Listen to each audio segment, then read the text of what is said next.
This is CBY, Christian Broadcasting of Yakima, your local Trinity Broadcasting Network affiliate, bringing to our valley quality Christian programming for over 20 years.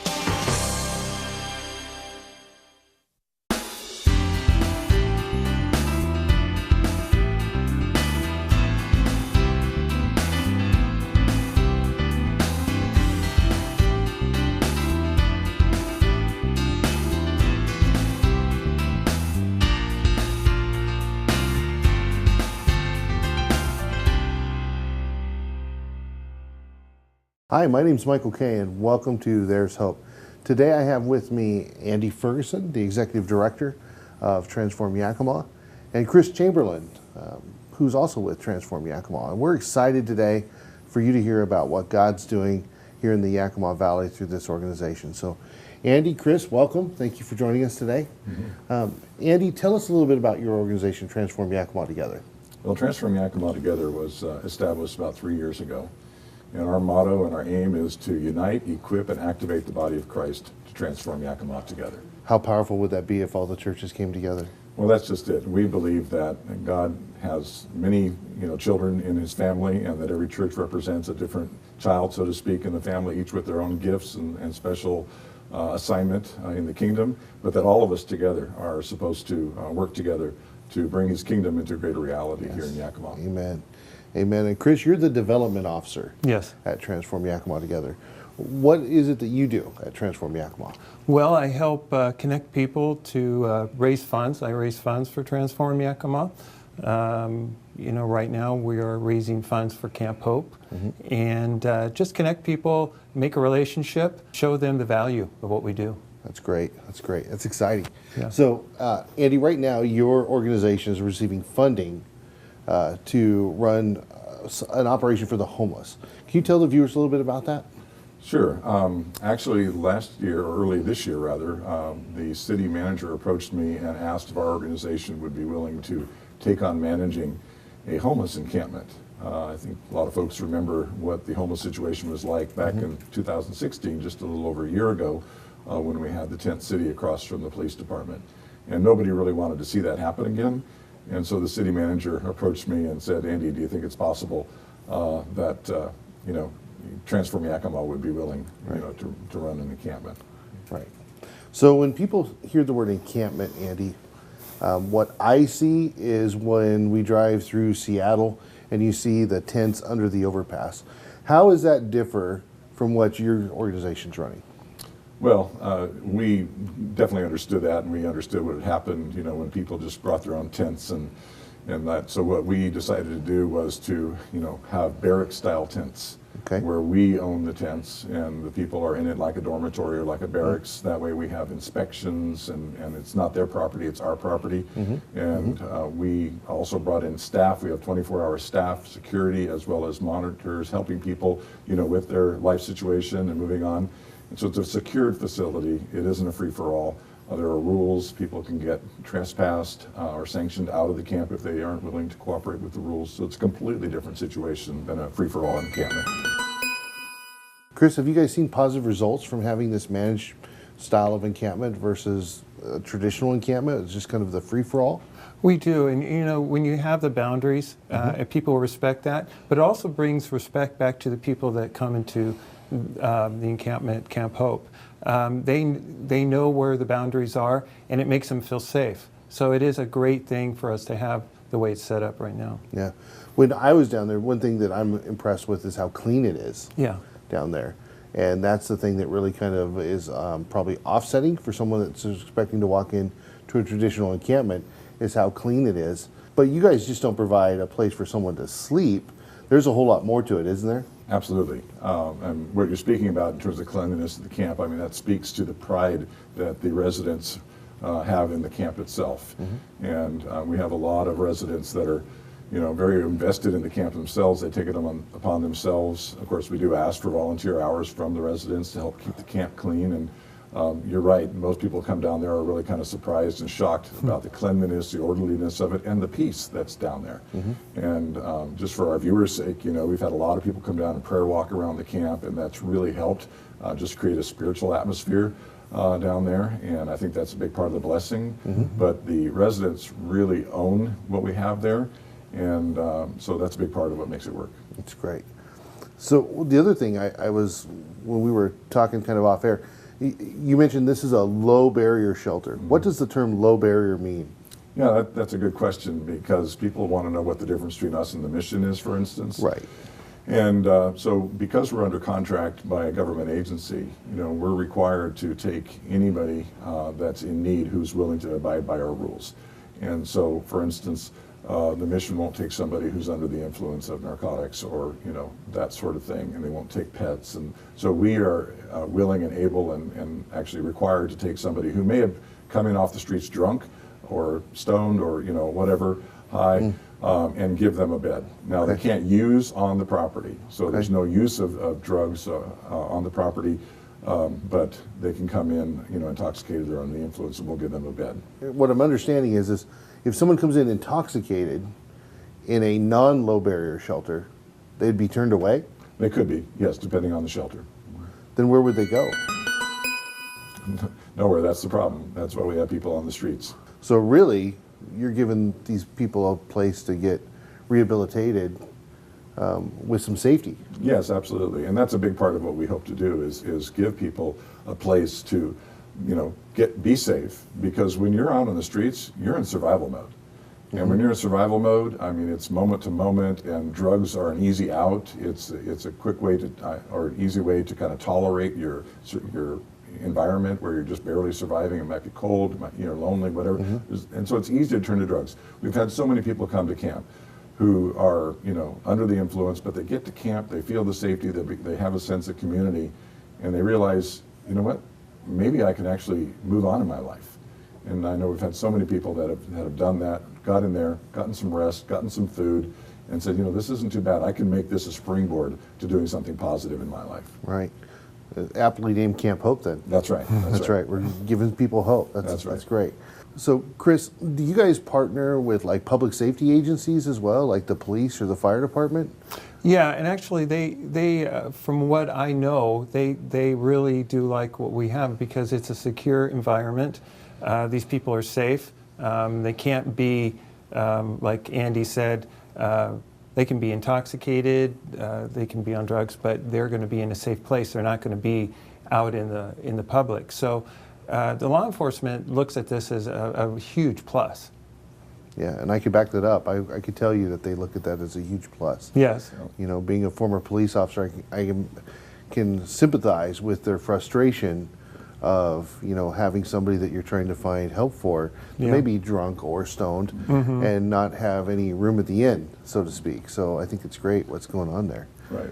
We have a HOT team. That's a homeless outreach team that actually responds to a lot of police calls where the police might find somebody that's in a gutter even or behind a building or whatever, and they're wanting them to get help. And I know that we've had our team respond at all hours of the night, multiple times of the night, to those calls from the police or other leaders in the community saying, I've got somebody sleeping on my doorstep, or I found somebody in the gutter nearby, and can you come call? And our team goes out and talks to them and invites them to come, or the police might pick them up and bring them to camp. Right. And so in fact we always leave a couple beds available for the drop-offs. That's great. It's great what you guys are doing. So I heard you say that you're a faith-based organization, but you're receiving government money. So are guests of the camp required to participate in religious services? No, absolutely not. Again, as a government-funded agency, there can be no religious requirements of our guests, but because we are a faith-based organization, we are able or allowed to conduct meetings and to pray for people if they want it, but we can't force it on anybody. And but the good news is we have a church service there every Sunday, and many people have heard the gospel and decided to give their lives to Christ while they've been at camp. Praise God, that's cool. So you're seeing fruit from that? Absolutely. Yeah, in fact, we've had over 60 people since camp opened on March 22nd this year to give their lives to Christ. 60 people? Yeah. Wow, I know some churches that would love to have those numbers. That's right. So when I was down at Camp Chris, I noticed that there was people with pets there. Yes. You had dogs, cats. Yes. I know there was a ferret there at one point. why does Camp Hope allow people to bring their pets? For those people, many people, that's a safety, that's a coping mechanism for them.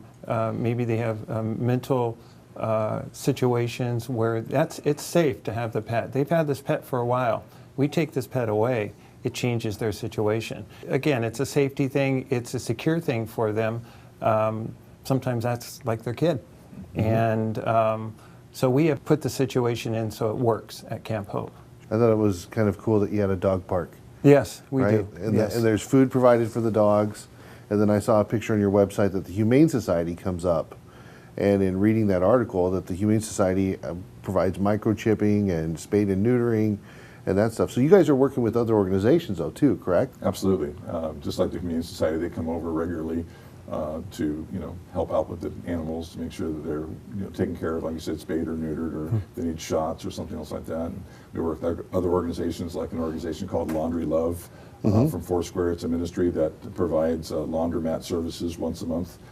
So they'll come down, or actually we'll take a group of campers out to the laundromat that they have reserved, and they can wash their clothes for free that night. And we work with Neighborhood Health, we work with Entrust, Community Services, where people are looking for jobs, looking to kind of get back on track in the job market. Entrust comes alongside them, helps prepare them for the job market, and then kind of comes alongside them while they're entering into that. Great. Now, Andy, I noticed that when I went to camp, one of the first things you see is a giant semi-trailer that says Education Center. What's going on inside your Education Center? Well, that's one of the surprises of a Camp Hope, and one of our bright spots.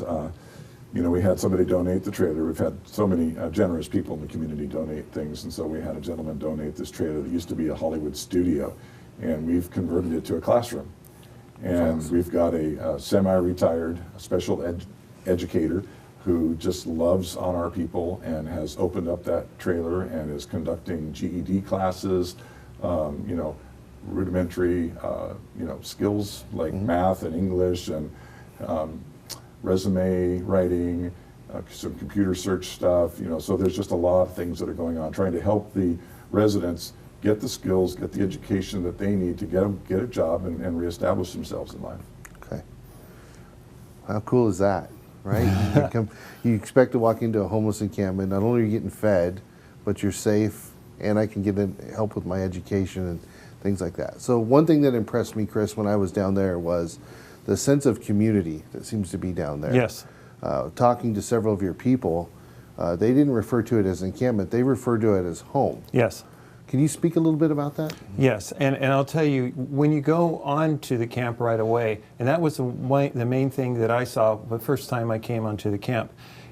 It's strange, but it felt like home to me, even though it wasn't my home. These people were there, they felt so secure. They weren't just wandering around, it was a place for them. And that really touched my heart. And I know those who come to the camp, they feel that right away. They feel God's presence. And I think that's a big thing. The prayer makes a big thing. These people feel like there's something different here. These people really care for me. They're being taken care of. They have dignity. And that's huge. That's huge for anybody. Yeah, dignity is important.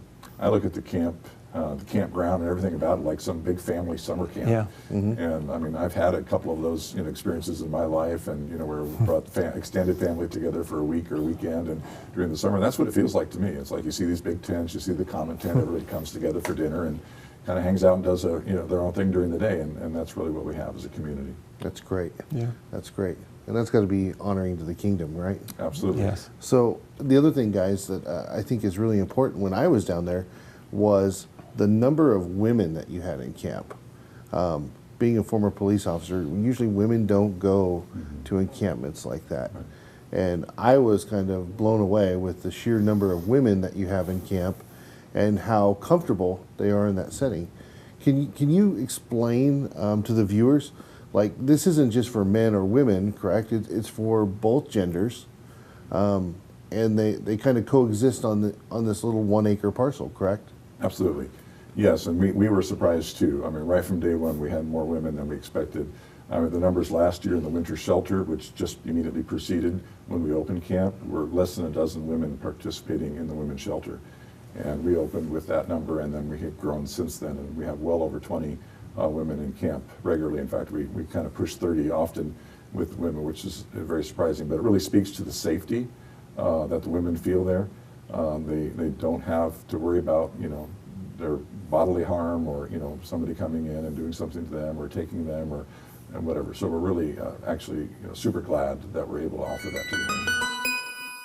Now, I know that cities aren't required to provide money for homelessness, yet it's a major issue every time you pick up the paper. And I've heard you speak, Andy, about this is a community problem. Yeah. Can you touch on that a little bit? Yeah, my philosophy is that, first of all, every homeless person is my brother or sister. So from that perspective, the Bible is very clear that they are our flesh and blood. We need to treat them as family, as neighbors, and of course the golden rule, do unto others as you would have them do unto you. So that's a very personal philosophy that I would offer to the community. But it's also a community problem because one of the things that contributes to homelessness that people don't really understand is the vacancy rate in our community is so low that it's very difficult to get a place, and because vacancies are low, rents are high. And so if you're a low-income person, you're just barely staying in the market. I mean, so many people are actually close to homeless. It's incredible. Yeah. And so it's factors that people don't really consider. It's not just somebody making bad choices or because they're on drugs or whatever else like that. We have a lot of people that have worked hard all their lives. They get sick, and then they fall into hard times, and all of a sudden they're homeless. And so that's a big part of it. But as far as the community, it's going to take the community to fix it. It's like any family problem. You can't fix a family problem by just one person. It's the whole family that has to come together to fix it. Right. I read, Chris, a myth that was out there that if somebody had a minimum wage job, right, they could rent a 2-bedroom house in Yakima. And I did my own math, and I found that an average person would have to work 69 hours a week at minimum wage to rent a 2-bedroom apartment here in Yakima. That just blew me away. Yeah, most people aren't being able to do that. They are, even with a husband and wife situation, they're just making it, or if they're not making it at all. So yes, those numbers, most people aren't working 60 hours a week. They may only work 30 hours a week because of our new health laws that are out there for insurance. So that's changed everything too. Yes, of course. Of course. We don't think of how it affects on the ripple down, right? Yeah. One thing that impressed me too, Andy, was a lot of your folks, I think is kind of destroying a myth of homelessness, a lot of your folks had jobs that were staying down there. Yeah. And Transform Yakima has been helping people find jobs, correct? Absolutely. Yeah, we've got a couple examples I think of right away. We've got a young man, Sage, who came in off the streets voluntarily, was homeless because he was trying to get out of a drug situation in his family. And so he came to camp to get secure, to have a place to stay and build his life. And so he's working on his GED. He's actually gone to the school that Goodwill offers, and he's gotten his warehouse operator's license or certificate, so that makes him more employable. And so we're working with him to improve his skills, and he's getting personal tutoring by a volunteer from the community too. So that's another thing that we do is we have volunteers come in from the community and offer these services. So we have retired teachers that are tutoring Sage right now. Praise God. And that's a huge thing. We've had people that have been disconnected from the system that have been helped to get whether it's their Social Security reestablished or whatever, so they can get the help that's out there. And so we've actually connected 3 members of one family who got them back into the system appropriately, so that they're getting their Social Security, and that a mother and 2 children are going to be moving out soon because they're getting an apartment, and so it's helping them that way too. That's got to be rewarding for you guys when someone says thank you for your help, but I've got it from here. Yeah, absolutely. That's what we're there for. Yeah. And what I found is that I met a gentleman named Aaron that was down there that you had helped, and he got a job and got his own apartment, and now he's back volunteering at the camp. I just want to touch on that real quick. You guys allow people to come down and volunteer if they absolutely, choose. Absolutely. Yeah, in fact we thrive on it. We need it. We have so many churches and civic groups that come down and prepare meals. We're actually dependent on that. We can't really afford to provide the 3 meals a day, and so we're dependent on volunteers from the community and or people like Panera Bread or places like that who are donating materials as well. So I read in the paper, Andy, that you guys are getting ready to transition to winter shelters. Yes. And that your organization has been awarded that grant. Yes. So what will be the difference? I mean, obviously they're not going to stay out in tents in the middle of winter. What's Transform Yakima doing for these folks in the winter? Yeah, we all know it gets cold here in Yakima, and our contract, for Camp Hope, where it is, ends on November 15th, which is very soon from where we are today, and we'll be transitioning into a building. And our whole concept, and the reason why we applied for that grant, is because after working with these people, providing for them for the last 7 months, we became a community. And it wasn't just them being a community, it was us and our people helping and being a part of that community. And so it was our real sincere desire is to just move Camp Hope indoors and continue providing everything we've been providing so they don't have this interruption. I mean, people don't realize how difficult the winter shelter program has been. I mean, not that we're not thankful and they aren't thankful for what's been done in the past, but the idea of, going to a place every night, having to wake up at 6:30 in the morning, so you vacate by 7 o'clock, transit to some other location if you want to stay warm during the day. It's a very hard thing to do, and a lot of people with disabilities or, can't do it, plus they don't allow pets. So many people can't participate in what has been the winter shelter program. And so it was our desire to provide a 24-hour solution, again, just basically moving Camp Hope indoors. And fortunately, we've been able to do that. And so we have a location we're going to be moving into between now and November 15th. We're glad to be able to do that. And I was reading in the paper, a lot of people were opposed to having the winter shelter in their neighborhood. But what I was blown away by when I went down to camp is the face of homelessness is not what people see on TV. I mean, you guys have nurses and veterans and, people's parents down there, the age spectrum that you guys have. And I also noticed that you guys also have medical tents. Why would someone with a medical need be turned away from some of these other organizations? Well, some organizations are just not equipped to handle them or just choose not to. Even though from our perspective it's a fairly simple solution, just the need to have somebody hooked up to a medical device, at night is something that doesn't work in other people's systems. But we want to make room for that. We try to accommodate as many people as we can, and so it's an important thing. One lady I met, she's a former nurse. She's actually hooked up to a heart machine at night. Now, Camp Hope, with all the good things, it has some limitations as well, right? And so one thing I noticed is you don't have water and sewer there at the camp, or sustainable power, per se, for everybody. What would be the major needs for Camp Hope to go to the next level? Yeah, thanks for asking, Mike. Because of our experience here over the summer, obviously without running water or sewer, it's been a hardship. It's also been a bit of a health challenge, not being able to have people wash their hands regularly and stay as clean as they would want to or we would want to. But, just having enough water to drink or water to make food and so on and so forth. So it's a critical need. So our desire and number one priority is to get the utilities in the camp. But we also would like to get, better restroom facilities and shower facilities. We're extremely grateful for somebody donating a shower trailer for us to use over the last 7 months. But we'd like to get some built-in, solutions that are more ready to use, more durable, and so on and so forth. And a lot of people might get upset about providing luxurious or too luxurious of surroundings for the folks. It's not our goal, but it's to make it workable and durable. And so we do have a lot of needs. It's going to be expensive for us to upgrade the camp facilities. The city has just given us a long-term lease, and so we'll be able to leverage that timeline and amortize our investment over a longer period of time. Good. But that really kind of puts the ball back in your court, doesn't it, Chris? Because I saw the grants, and being familiar with grants, there's not a whole lot of money left over for water and sewer or power when you're taking care of people. What are Transform Yakima's efforts to raise these funds for these necessary services?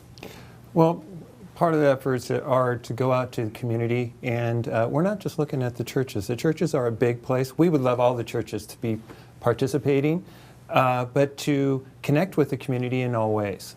Go out and shake hands and say, hey, we need your help. We need $350,000 to get this done. We have other needs, of greater need, but that's what we go out and we tell them. A lot of people want to know, what do you really need? And so we will tell them. But again, a lot of it is when I go out and I talk to a person, I say, I can't be the only one to do this. And they grab a hold of the torch too, and they're telling other people. So that's really our want, is to get that. Then they come back and say, hey, I want to help you, whether it's for food or clothing or financial help, which is a big need. But Transform Yakima is a 501c3, correct? Yes. So if I contribute to your organization, is it tax deductible? Yes, it is. And that everybody would be taken care of on that. Many people this time of year, this is a great time of year, they don't have their giving already done. If they don't, we would love to have them be a part of Transform Yakima Camp Hope, and that would just be a great thing. So what I hear people say, though, is why should I give to somebody who's making a choice to be homeless? And what I found, guys, is that people aren't choosing to be homeless. No. There's circumstances that are behind it. And I think any of us here with a major health issue or a loss of employment could be right in that boat. Yeah. So what would you say, Chris, to the person that says homelessness is a choice? How do you respond to that? The great thing about it's an easy response, really, because most people already know other people that are on the edge. And what I do is I bring that back to them and remind them for many of these people, it's not a choice. A lot of people that have even the nice cars in the driveway, they're a week away from being homeless. And a lot of it is just to bring the memory back to them. Most people, they go, oh yeah, I understand that. And just to bring it back to them, to understand that a downturn, like Andy was saying, a health issue, yes, there are a couple that may have, maybe doing it where they,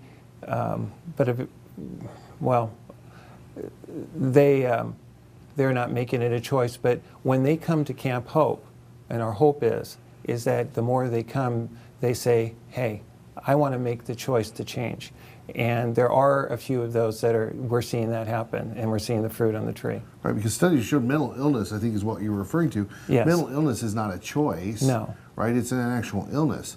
And then you guys also have a part-time care manager that's there that helps people walk through connecting with other services to address such things as mental illness or substance dependency, correct? Yes. That's great. Yeah. Wow, there's not much you guys haven't thought of. Here's my last question for you, Chris, is your organization where you're stretching that dollar as far as you can? Yeah. Or is this one of these organizations that we see all over the place that's saying, just give us money and we'll go from there? No, we are stretching the dollar as far as we can, and we have great need, Mike. And people can get involved very easily through things like SecureServe, PayPal, or just write us a check. We're in great need. We're trying to stretch it as much as we can. We need food, we need clothing, we need finances. And there's other needs that Andy can probably tell you, and he has told you. But we're in need every day. And there are more and more people we need to help. So I know, looking at your website, right? You have the website that we'll put on for the viewers. Yes. The Transform Yakima Together. Camp Hope has its own website. That's camphopeyakima.com. You have your own Facebook page for people that may want to follow what's going on down at Camp Hope and some of these success stories that are going on. Guys, I'm sold. So when we get done here, I'm going to write you a check. Okay? and I want to encourage the other viewers that are listening, if you feel like me, that as a follower of Christ, it is our obligation to follow Jesus' words of, when you fed me, when you fed them, you fed me. Things along those lines, it's our obligation. And I just want to encourage you to give to this organization. It's a great organization. Gentlemen, I want to thank you for your time. Andy, great job. Chris, Thanks, great Mike. job meeting you. My name is Michael Kay, and this is There's Hope.